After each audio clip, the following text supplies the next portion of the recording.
Bienvenue dans cette nouvelle édition de l'Africa Tonight. Voici les titres de l'actualité. Voilà qui vient mettre fin à des mois de spéculation. Le président Alassane Ouattara ne sera pas candidat à la présidentielle de 2020 en Côte d'Ivoire. Une décision prise pour, je cite, transférer le pouvoir à une nouvelle génération. Cafouillage au sommet de l'État en Guinée-Bissau, investi président sans attendre la décision de la Cour suprême. Umaro Sissoko Embalo suscite l'inquiétude de la communauté internationale qui appelle au respect de l'ordre constitutionnel. Et puis la communauté économique des États de l'Afrique centrale en quête de fonds pour financer des projets d'infrastructure. Une table ronde est annoncée en ce sens le 19 mars prochain à Brazzaville. Pour en parler, nous recevons sur ce plateau Marie-Thérèse Chantal Mfoula, secrétaire générale adjointe de la CEAC. Il avait pris un engagement et il s'y est finalement tenu.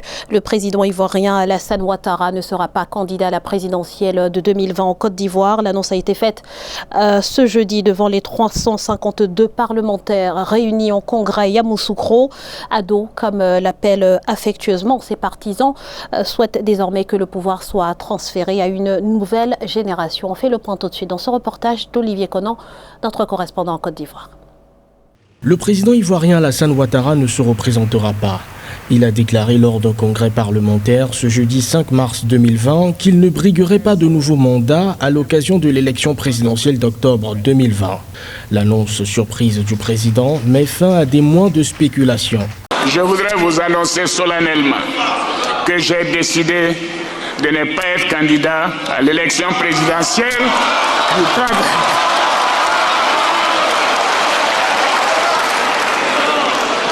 À l'élection présidentielle du 31 octobre 2020 et de transférer le pouvoir à une jeune génération. Le président ivoirien a également fait le bilan de ses 9 années passées au pouvoir. Mais c'est sa décision de ne plus se représenter qui retient l'attention. La révision constitutionnelle pour laquelle il a tenu ce congrès vise justement à clarifier sa position. Cette décision est conforme à ce que j'ai toujours dit, à savoir qu'il faut laisser la place à une jeune génération. Oui. Une jeune génération en qui nous devons faire confiance.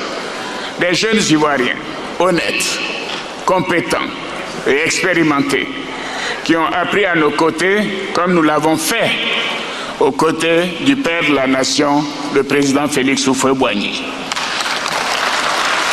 Arrivé au pouvoir le 6 mai 2011, Alassane Ouattara a été réélu au premier tour de la présidentielle de 2015 avec 83,7% des voix.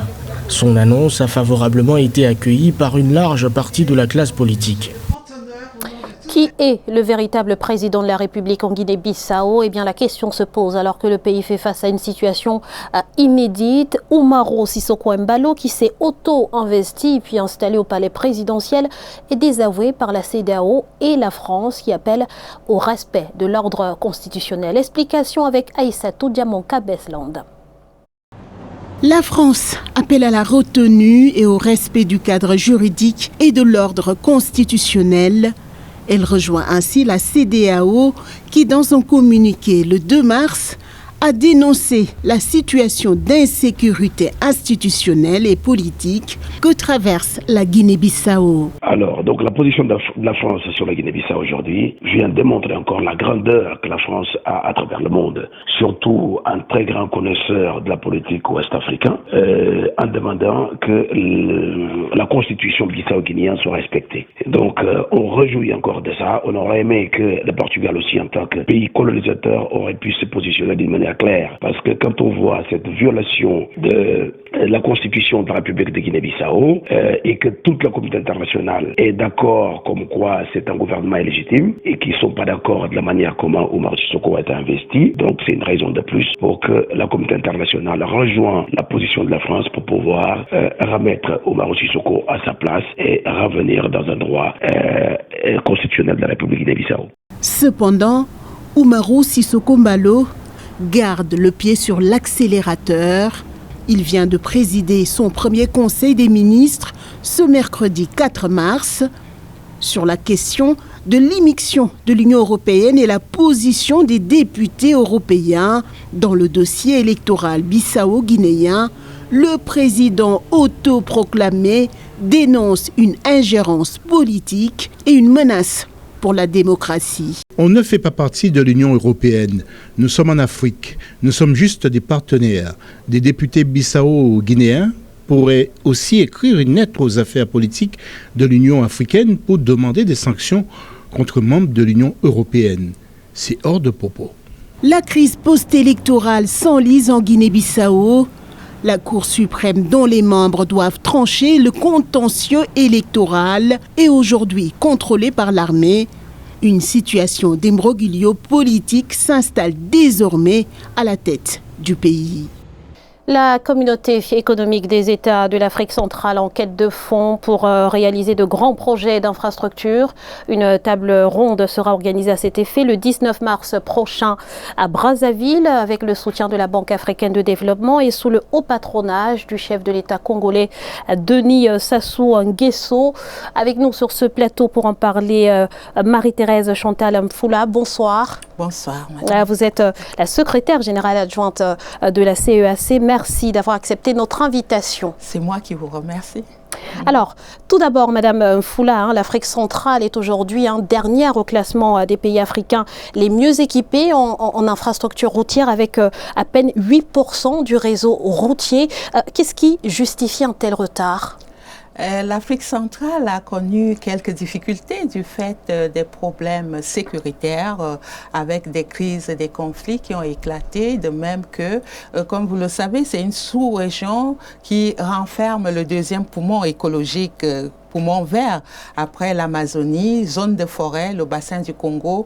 Il est difficile de construire ces différentes routes sans que des études environnementales poussées soient réalisées. Et il a fallu attendre progressivement pour mettre en œuvre le plan directeur consensuel des transports en Afrique centrale, de même que le PIDA, programme de développement des infrastructures en Afrique, adopté par les chefs d'État en 2012. Mais nous sommes dans une lancée pour rattraper progressivement ce retard. Il a fallu beaucoup de temps tout de même. Alors, pour rattraper ce retard, comme vous le dites, une table ronde sera organisée le 19 mars prochain à Brazzaville avec l'ambition de mobiliser 20 milliards d'euros en vue de financer des grands projets qualifiés d'intégrateurs. Concrètement, de quel projet s'agit-il ?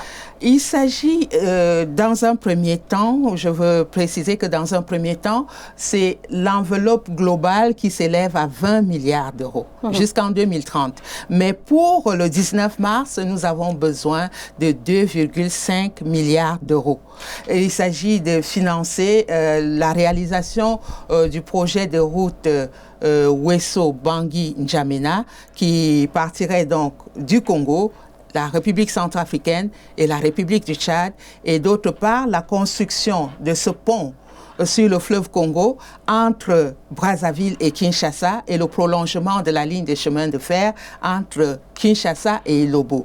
Et enfin, nous avons le troisième grand projet qui est celui de la navigation sur le fleuve Congo et ses affluents, Ubangui et Sanga. Il s'agit d'aménagement des ouvrages portuaires et fluviaux.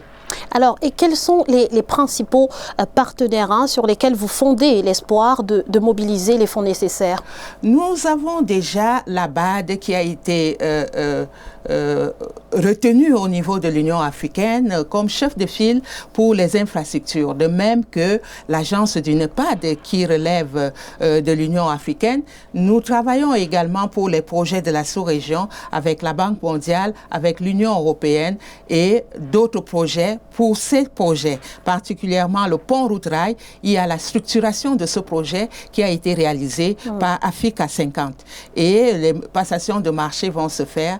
C'est dire que le financement se fera en partenariat public-privé et en blending, c'est-à-dire le mixage prêt-don. Et nous sommes donc à ce jour en train de travailler également avec d'autres grandes institutions comme l'Agence française de développement, la STOA qui est français ici, qui travaille aussi avec des partenariats public-privé. Alors, vous l'avez dit, la contribution du secteur privé est indispensable. Or, les investisseurs privés sont souvent concentrés sur des projets qui sont jugés plus rentables, notamment dans le secteur de l'énergie. Comment est-ce que vous comptez convaincre ces derniers ?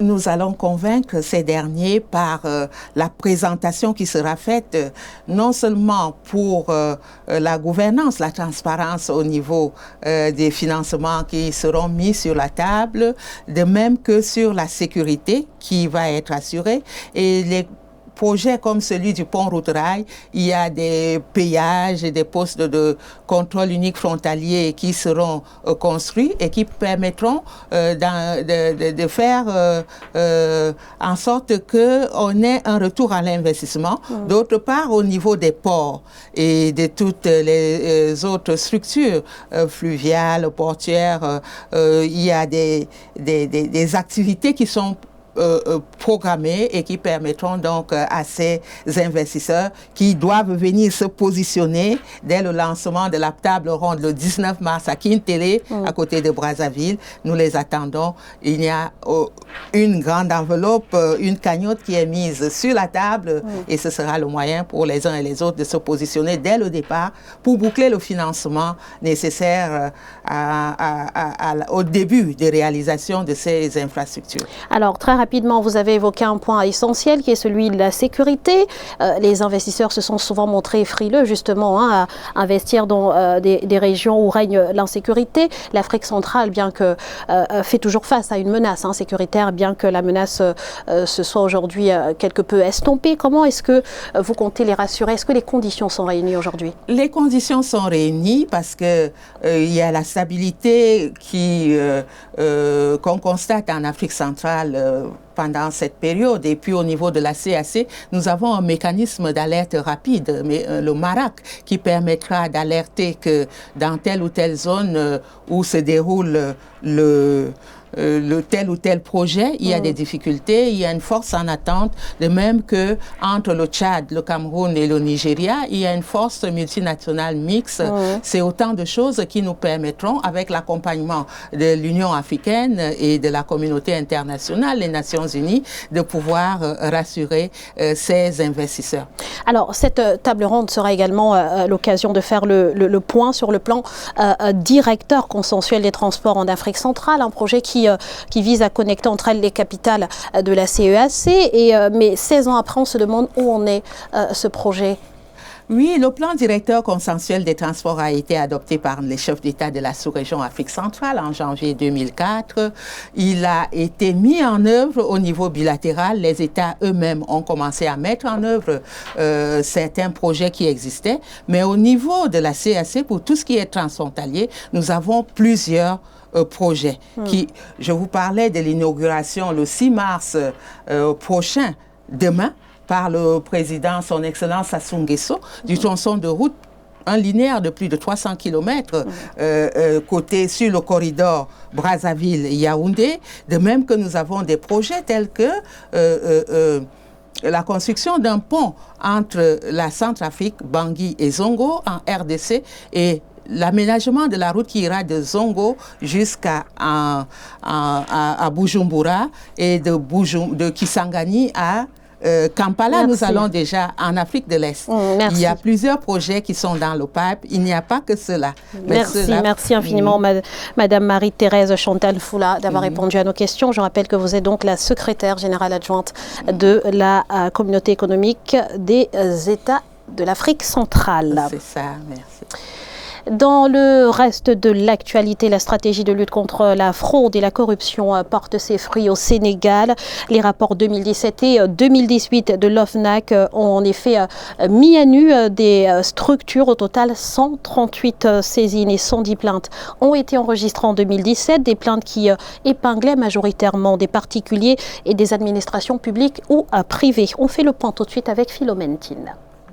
À travers ces différentes plateformes, l'OFNAC, Office national de lutte contre la fraude et la corruption du Sénégal, a reçu et enregistré 73 plaintes et dénonciations au titre de l'année 2018, 138 saisines et 110 plaintes en 2017. La fraude et la corruption, les litiges fonciers, le faux et l'usage de faux ont été les faits et infractions les plus dénoncés par les plaignants. Ces histoires au niveau de l'OFNAC, mais ça retarde le pays. Prenons l'exemple. Aujourd'hui, le Sénégal est endetté à 8 000 milliards. Si ces fraudes n'existaient pas, si tout le monde payait ses impôts, si l'État faisait son travail de façon beaucoup plus correcte, les 3/4 de la dette n'auraient pas existé parce qu'on aurait levé assez d'impôts pour régler les problèmes du pays. Dans ses rapports 2017-2018, l'affaire Petro-Tim Sénégal, Timis Corporation et Cosmos Energy a fait l'objet de dénonciations relatives à des faits supposés de fraude et de corruption concernant le transfert et la vente d'actions. Un détournement de plus de 17 millions de francs CFA accuse le comité de gestion de SAMU municipal de Dakar. L'agence sénégalaise d'électrification rurale, elle, a été accusée d'une supposée corruption de 24 millions de francs CFA sur un marché public. Et la meilleure façon de faire participer le peuple à l'émergence, c'est de faire en sorte que le peuple ait confiance en vous. Il n'y a pas de suivi, même si on crée l'OFNAC, est-ce qu'il fait exactement son boulot? Entre toutes ces plaintes qui arrivent, ce qu'on dit, ce qu'on ne dit pas, on se retrouve où? Il faut vraiment que les gouvernants se rendent compte de ce que vit le peuple. Quand vous avez des salariés qui sont incapables, avec leur salaire, de tenir le niveau de vie d'un pays, mais c'est que l'État ne travaille pas. À noter que la stratégie efficace de lutte contre la fraude et la corruption mise en place par l'OFNAC et la prévention qui est essentiellement portée par son département prévention et celui de déclaration de patrimoine. Ce journal a été réalisé par l'ensemble de la rédaction. Merci pour votre fidélité. Restez sur Africa 24 dans quelques instants, une nouvelle édition de l'information.